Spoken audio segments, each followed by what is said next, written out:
What you wish you would have told yourself earlier. As I was growing up, I call it from 18 to 25, I prioritized just having fun and doing and spending a lot of money doing. Like I had a motorcycle I went to the racetrack with. At one point I had like five different vehicles and it was like, hey man, like get on track with what you need to do. And then I do a good job of balancing it now, fun versus like putting stuff away for retirement.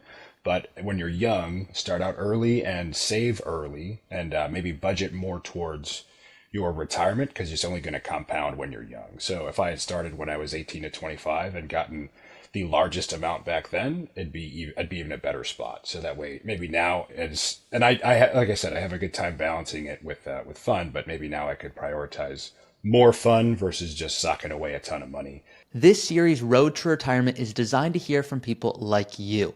You're going to hear from real people who want to retire early, and they're sharing what's worked well for them so far. How close are they? Some people you're going to listen to are a month out. Other people are 10 years out. So there's a wide range of people, and all of these different people are going to help you retire early from them kindly sharing their story. Now, if you haven't seen it already, I have another series here called Retirement Reality, where people who have already retired will share, here's what worked, here's what's actually been more difficult than I thought, and so much more. Today's episode is a road to retirement. So if you're on your way to retirement, this episode might resonate even more. Enjoy.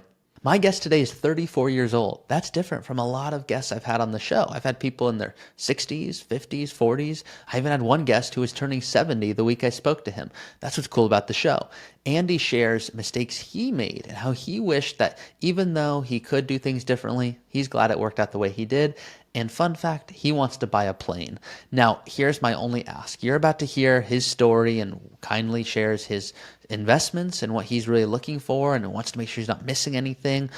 But he says how much the plane he wants to cost is. And I get as close as I think anyone could get when it comes to guessing the price. And we did not plan it ahead of the episode. So when I say, can I guess how much it costs for the plane you want to buy, please pause the episode and go comment what you think his plane is going to cost. I'm excited to see your answers. I promise we did not plan this ahead of time. You can ask him in the comments, and I hope you enjoy this episode.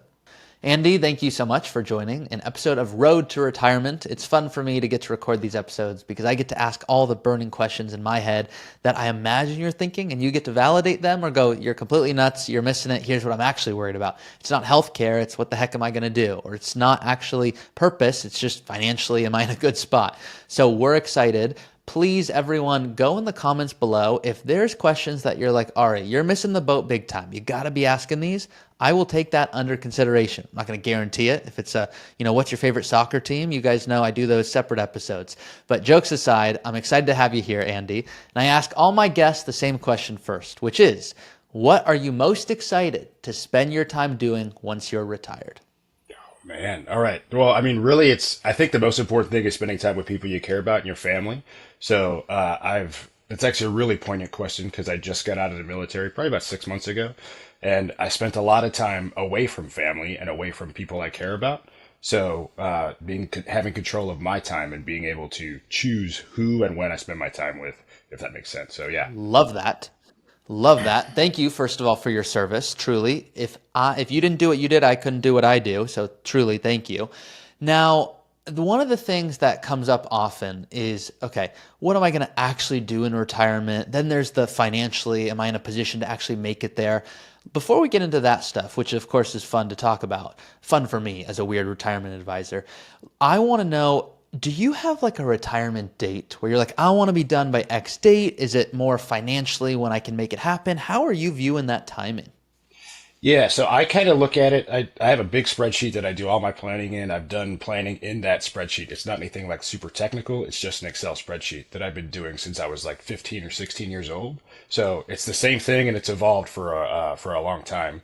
And I did some really in-depth planning of, hey, what are the things I like to do? And what is it going to cost to do those things? Like, here's like my middle of the road. Here's like, I don't care. Or I'll have as much money as possible and I'll be able to do everything I'd ever want to do. So with that, I don't have a specific date, but there's times when I could get off the working train, if that makes sense. So It does. is it like at 45? Is it at 55? Is it at 65? And then there's different, I guess, ways to spend the money that I would have when I get to those points. So it's just a choice, and I'll have options, and I'll evaluate when I get there, if that makes sense. Love it. How old are you today? I'm 34. 34. Awesome. So a lot of you guys who are watching this are going, wow, Andy's already a step ahead. He's already thinking about this. He's had the Excel spreadsheet since he's 15. The Excel spreadsheet is titled, Once I Retire, I Can Finally Do. No, it doesn't let you put that many characters in. But I would love to explore. I want to pretend for a moment you are retired and you get to do Sure. your dream. Okay. We're going to talk about financially what's possible and all that reality stuff in a second. But do you mind sharing what are some of those things on your, not just meeting your needs, but your wants? Is it travel? Is it toys? What does it look like? Yeah, so it's actually a combination of all that stuff. So I spent a lot of time in the military. I was a pilot, so I really like flying, and it's like, all right, I want to have an airplane that I get to fly around.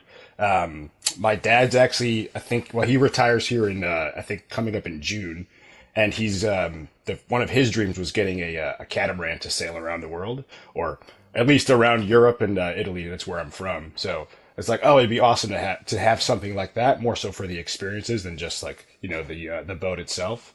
What else? I spent some time when I was in the military in Alaska, so it'd be cool to have a place up in Alaska. I enjoy like outdoors and hunting and all that kind of stuff. And then besides that, it's like, hey, I want to do this stuff with my family. So what does that look like, and how do I ensure that if I raise my kids right, so they're not just living off of me, not spoiled, but they have their own adventures, but can also spend time with me. So those are the things I'm thinking about as I go through that, if that makes sense. It does. Great framework. Let's pretend you're retired and I'm giving you a blank check. I'm like, here's how much. Now, this doesn't include buying new cars or a one-off trip, which we'll talk about, but like generally just to live and exist comfortably. Is that 8,000 a month in your head? Is it 6? Is it 20? How are you viewing that? Yeah, I think I did the math, and I'd have to look at the spreadsheet, but I think it's somewhere between $7,000 and $10,000 a month for just to live comfortably with my expenses covered, if that makes sense. Perfect. So let's call it 10 a month, adjusted for inflation after taxes. If you had 120,000 a year, that's not first class tickets or anything like that. I am curious though, because you mentioned the plane. How much would it be? In fact, I'm going to guess for your dream. I'm talking dream plane. Okay. First of Yeah. all, is this a private plane? Yeah, I'd own it and I'd fly it, or maybe I'd figure out like, hey, how do I make this a business venture or something like that. But Yeah. honestly, I did, hey, what's it gonna cost me just to have it outright and do whatever I want with it? So Okay. Well, you guys can start laughing at me in the comments because I'm about to guess. And normally I'm pretty good with this stuff. Okay. okay, I really don't know a private plane. I'm going to say, and you might laugh at 750,000. yeah, that's actually okay. So it depends on the plane, but that's exactly right about what I was thinking. So Guys, I promise, Andy, did we prep that? We didn't prep that. no, Okay. yeah, So, guys, I'm telling you, if you need the planes, you know where to go. Okay. Now, jokes aside, I'm curious because you have a good head on your shoulders. I can already tell financially, the way you're speaking, you're very articulate. Some people start saving for retirement when they get their first job and they're like 401k and TSP. That's like what I was born to do. And they get the poster over their bedroom. It says TSP for life. And they get the license plate that says max out everything. And there's other people that go, look, I know I should save, but I'm just naturally a spender. How did you first educate yourself about finances? It sounds like maybe your dad. Was there a coworker, a mentor?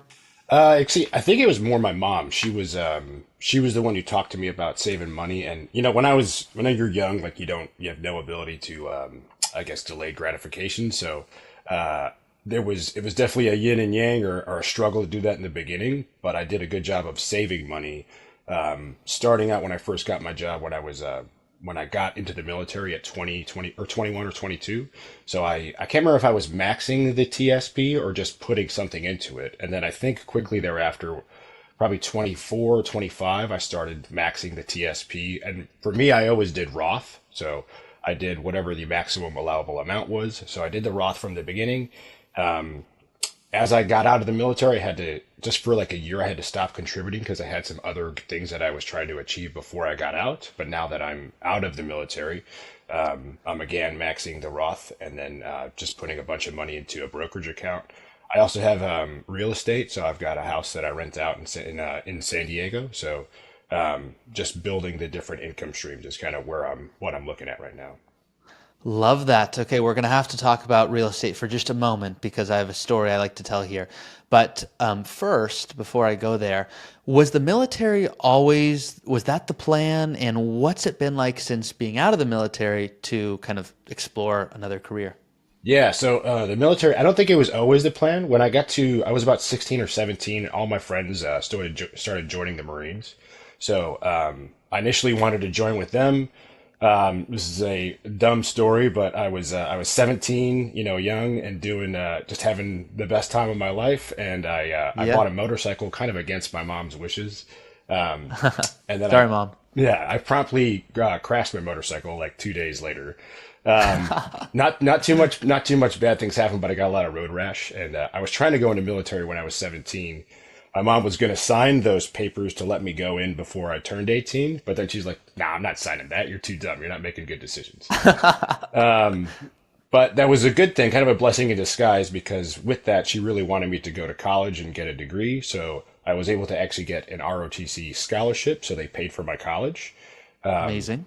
And from there, I still joined the military, but I went in as an officer and became a pilot. So, does that make Incredible. sense? Yeah. Yeah, for sure. Now, did you mention you have a family? No, it's just me right now. So I'm just planning for me, Just but I've got that in the plan. Like, hey, what is it going to look like if I get a family or yeah. when I get a family? Okay. Well, I'm glad you brought that up because this is something that I see way too many people just kind of assume. For example, they'll say, I'm going to spend 10 a month. But they're assuming it's 10 every single month until they pass away. It's like, no, right now we can supercharge retirement planning. It's just you. And like, every spouse is different, but generally I'm only 3 months married, so not a veteran. But Congratulations. um, thank you. But there's generally someone who wants to spend more, someone who is naturally more of a saver, and it creates a nice balance. But I remember when I was early on in my career going, I got to max out my 401k. I don't have other priorities. Why would I not do this? And it can set you in a pretty good spot. And the reason Yeah. I bring this up for you is if you have something like a rental property, well, there's naturally things that come along with certain investments that I always want people to be aware of. And my favorite example here is what I call ROH. And ROH stands for return on hassle. Most people think of ROI, return on Yeah. investment. And so let's pretend you're retired and you've got a rental property and your tenants are giving you some trouble and the roof leaks and you call the property manager and they're not there. Well, it's just kind of annoying because you're trying to travel and enjoy life. But it might bring in a great return. So if we had, for example, the stock market over here doing 10% a year or real estate doing 15%, so certain people will pick 10% over 15% because it's just, hey, I don't have to actually do anything. I don't have to attend meetings, or if the roof leaks, I just have to be a disciplined investor. There's other people that go, yeah, I'm not traveling so much that I can't also manage the property, and I have a great manager and the tenants are easy and like it brings in a great return. And it diversifies my assets, which just brings more comfort. So there's never a right or wrong, but it's an analysis that most people don't even consider. Did you go into getting your rental property going, oh my gosh, the cap rates I was looking into, and it's the specific property? Who taught you about that? Like, I'd love to hear. Yeah, yeah. So when I was when I first started the military, it was like, hey, how do I diversify, and those are kind of things. So, but looking back, I wish I had bought a property at every place I stayed, but I didn't. Really, Wow. the only place I bought a property in was in San Diego. And then when I was in San Diego, I ended up I moved to Japan right now, so I'm working in Japan. So, but I've been Wow. renting the place out for I want to say about 3 years. So it wasn't necessarily just like oh, I'm moving, so I have to rent it out. There was some planning to it, but I wouldn't say it's more haphazard or more circumstance than specifically buying it as a rental property, if that makes sense. Has it been a hassle in your experience? Has it been pretty simple? So I'm really lucky. I got really great tenants, so it's actually been very simple. I know it can be a hassle, and that's kind of where it's like this is a risk that maybe later on down the road, or if I'm trying to get this whole thing paid off over the next 25 years of the remaining part of the loan, like I'm expecting some of that. So I have to put some money aside and plans for some time and kind of run out some scenarios in my head and how would it work out if I needed to do something specific, like if an air conditioner broke or I had a bad tenant or something like that. Awesome. Well, you've got a good head on your shoulders once again. Now, you said you wish you bought something in every place you went. Yeah. Now, I wish I was 6'9", okay? I'm 5'5", so there's Yeah. only so many wishes we can Okay. have. But in all seriousness, when you were going to these different places, If you had the finances, would you have absolutely done it? Was it finances holding you back from being able to buy No, I don't property? think. Or I'm sorry. Go ahead. You finish your question. No, no, no. Sorry. Yeah, No, yeah. that was it. I don't think it was finances holding me back. It was more so just like an understanding of how to buy a house. I was, Yeah. 22, 23, 24, 25 years old. And I had opportunities where it's really nice as a military member because you get the VA home loan, which makes it super favorable, super easy to buy a house. But I just like wasn't ready to jump in. I'd never done it before. And then eventually like I saved enough money where I felt comfortable with a good sizable down payment. I put a down payment, I purchased furniture for the house, and then that was great because then I got to live there for a couple of years, and then my situation changed, and then it's like, all right, I guess we'll transition to renting it out. So looking back, it wasn't a financial thing; it was more so like an experience, understanding. Maybe I didn't have the right mentor to be able to like, hey, can you show me how to do this? You know what I'm saying? Yeah. Great insight. And real estate can be an incredible tool. Some people think I'm anti real estate or super pro real estate. I'm pro whatever makes most sense.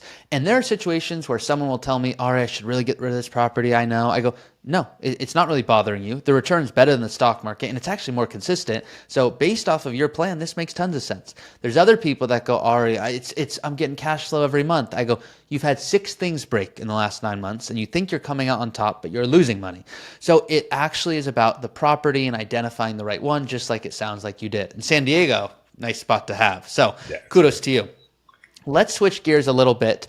I'm very curious now, your new career, what you're now spending time doing, is it the same as you did? And what was that transition like from being in the military to now not? Yeah, so my new career in generalities, basically I teach people how to fly military airplanes, and I do that around the world. So it's really nice. It pays really well. And I get to do basically what I did my whole military career, just in a different setting. So I don't get to fly the airplanes anymore, but we get to use the simulators, which is really cool. So that was really nice. And then to your question about what it was like getting out of the military, it was actually somewhat of a not a scary transition, but just like it was uncomfortable because I'd had job security for like 10, 11 years. And it's like, oh man, I got to get out and find a job. This is hard. So when I was getting out, I was trying to go fly for the airlines. But as I was getting out, and it's all a timing thing. That's like what I've learned about life. A lot of it's obviously you got to set yourself up for success, but everything's about timing.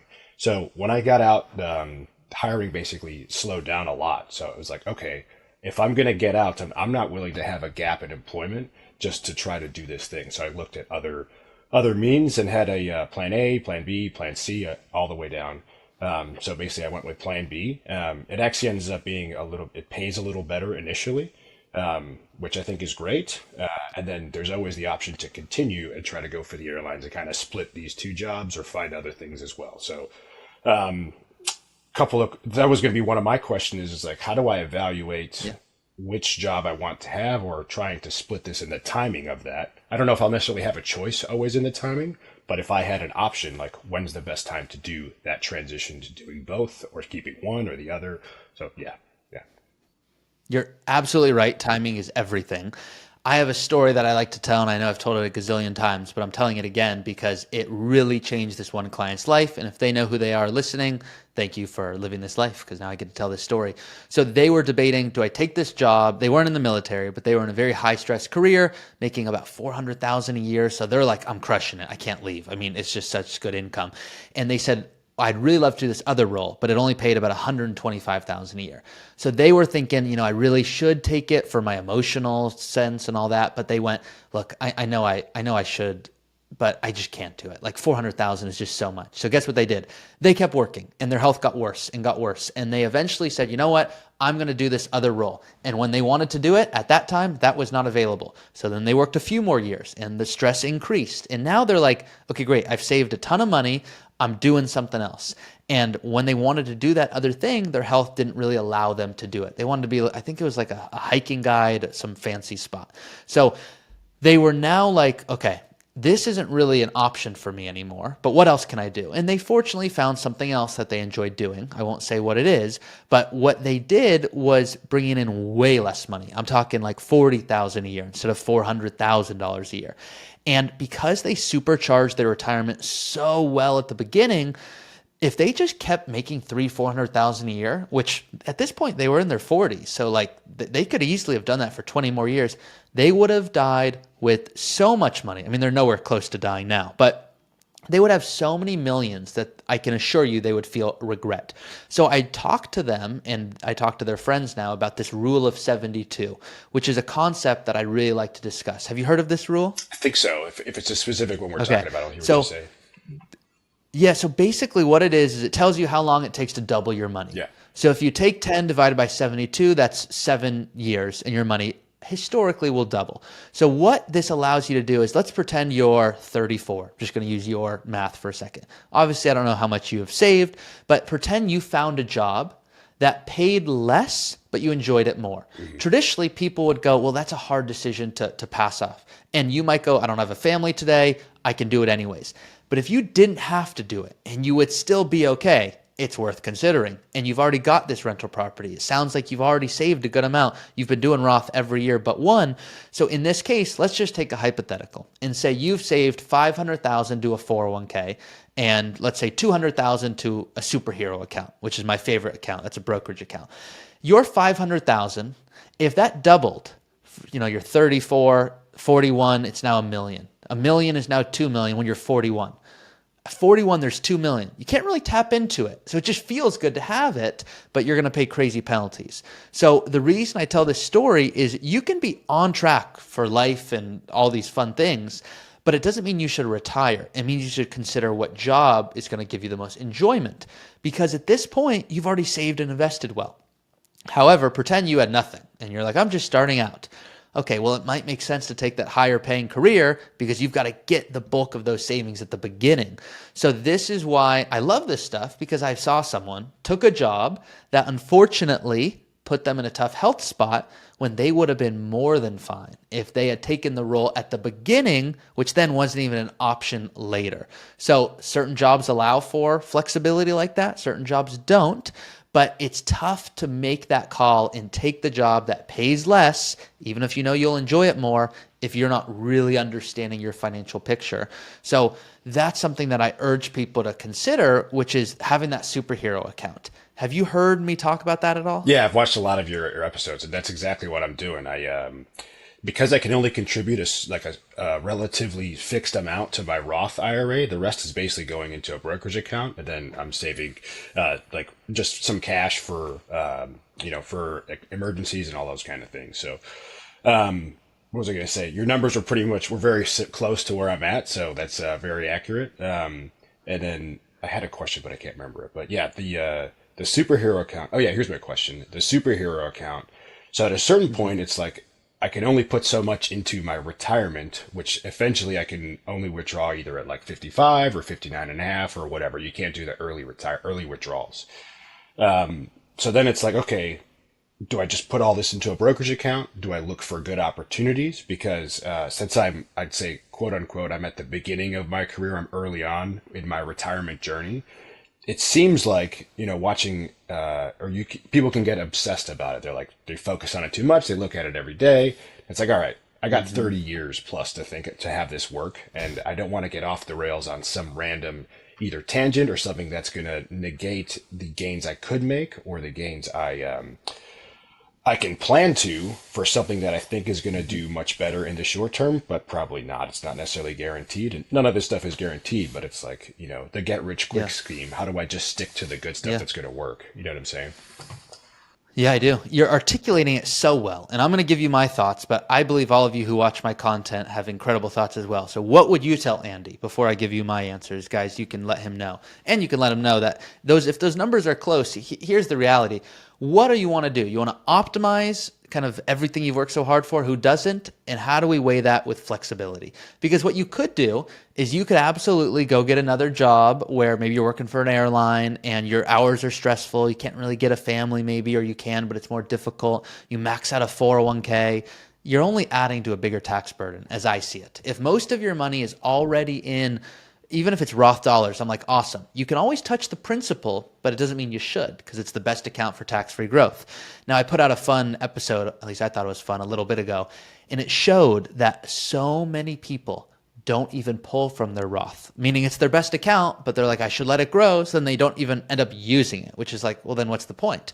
So don't pull from it unnecessarily. But if I'm you, I'm thinking about it in the sense of, okay, what do I want to prioritize? If it's flexibility, so I can spend more time with family or be able to buy a plane or whatever it is, the risk is if you put, let's just pretend you took all brokerage money and you said, you know what, I'm going to put any additional dollars I make into a rental property. You could accumulate multiple rental properties and you could bring in tons of income. The argument is, do you need income? And what I'd focus on is total return. What's bringing us the most money? And if that could be a property that appreciates and throws off income, it's like winner, winner. And if it doesn't take a lot of time and you like doing it and you're good at it, I'm like, let's spend time doing that. For example, myself, I could own rental properties, but my biggest return on investment is me running my business. And I love getting to do it. I have friends that are so savvy with rental properties and they kind of like it. They could kind of fix stuff up. So I'm like, great, you should do that. So what I would consider is this superhero account lets you do whatever you want. So what you do have to kind of pay the cost in is dividends and interest along the way. But to me, that's a small price to pay for flexibility. So let's pretend you put, the most to your Roth IRA, assuming you're doing the back door or whatever you need to do for earnings purposes. And then the rest is going to a superhero account. And let's pretend there's $700,000 in there and I don't know, let's say 5 or 6 years.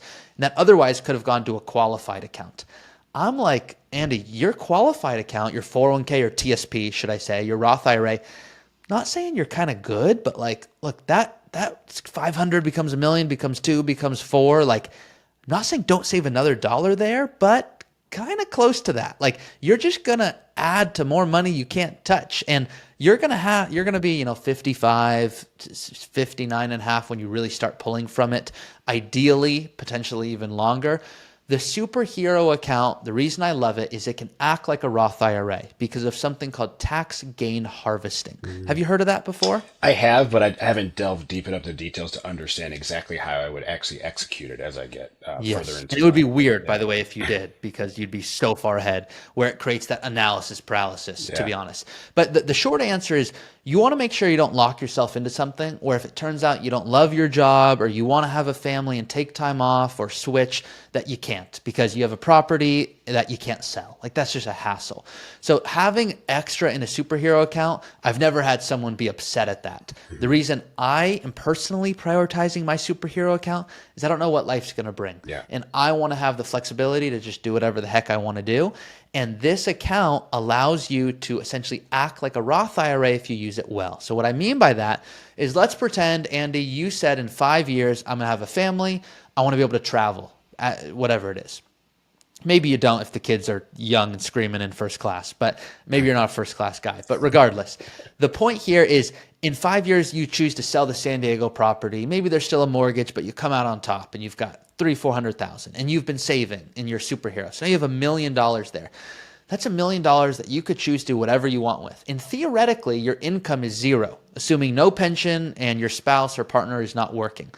You can generate up to $126,000 a year today and pay 0% in taxes, which means you put money into the superhero account, it grew, and you can take winnings off and pay no taxes. You could theoretically do that for 10 years. You could live off of that from 40 to 50 if you wanted to, and it's still going to grow along the way. So this is something most people don't even know is an option. Now, pretend your rental income is still, you enjoy the property, and it threw off $50,000 a year of income, hypothetically. Well, with rental income, you can be smarter than what I just shared there.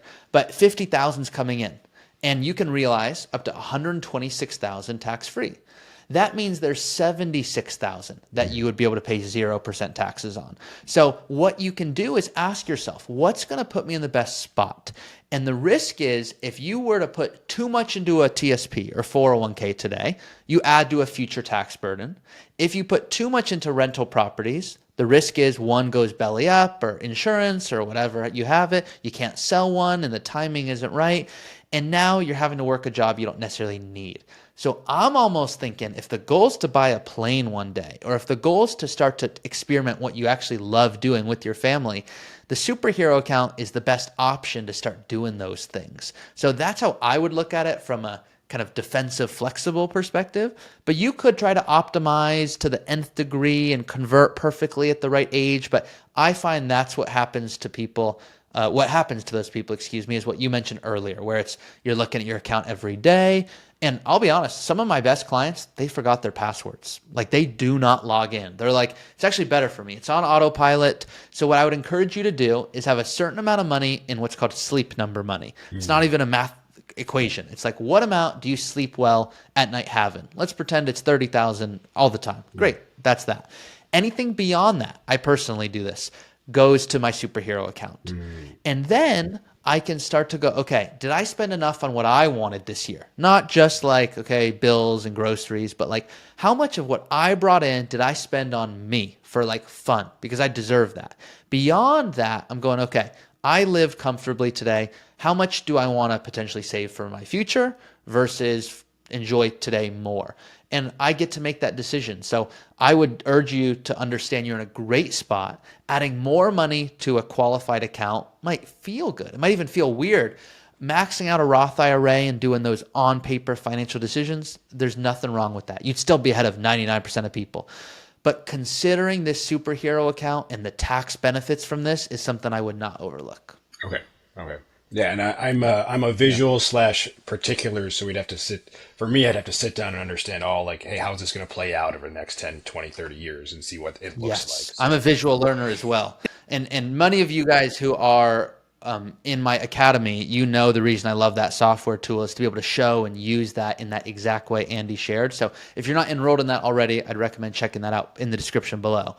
Andy, the way I like to end these episodes is by actually shutting the heck up myself and letting you actually explain with your experience, even if you're not retired yet, what you wish you would have told yourself earlier. Because there's other people in a similar stage of life to you who are going, wow, I want to be like Andy one day where I have these options or rental properties or whatever it may be. So you can tell younger you anything. It could be, hey, I'm glad you got that motorcycle because that led you to where you are. It can be, you know what? I wish I prioritized a little bit more spending time because I've saved well now, but I missed out or whatever that may be. So with that being said, I'll shut the heck up myself and give you the floor. Yeah, no, that's great. When I was, as I was growing up, I call it from 18 to 25, I prioritized just having fun and doing and spending a lot of money doing. Like I had a motorcycle I went to the racetrack with. At one point, I had like 5 different vehicles, and it was like, hey, man, like get on track with what you need to do. And then I do a good job of balancing it now, fun versus like putting stuff away for retirement. But when you're young, start out early and save early and maybe budget more towards your retirement because it's only going to compound when you're young. So if I had started when I was 18 to 25 and gotten the largest amount back then, I'd be even a better spot. So that way, maybe now it's, and like I said, I have a good time balancing it with fun, but maybe now I could prioritize more fun versus just socking away a ton of money. In my 30s and 40s, I'd probably do it again anyway, just like that. But in the sense of I'd probably still be putting away a ton of money now, but yeah, I'd be in a better spot. So maybe just maximizing when I'm younger. Love it. Andy, you're going to have a great retirement, whatever that looks like. Whether it's a partial retirement, if it's working, doing something you just really love. But the fact that you saved what you have saved, served our country, and did everything, like you are an awesome guy. So appreciate you sharing that today. Awesome talking to you. Thanks so much.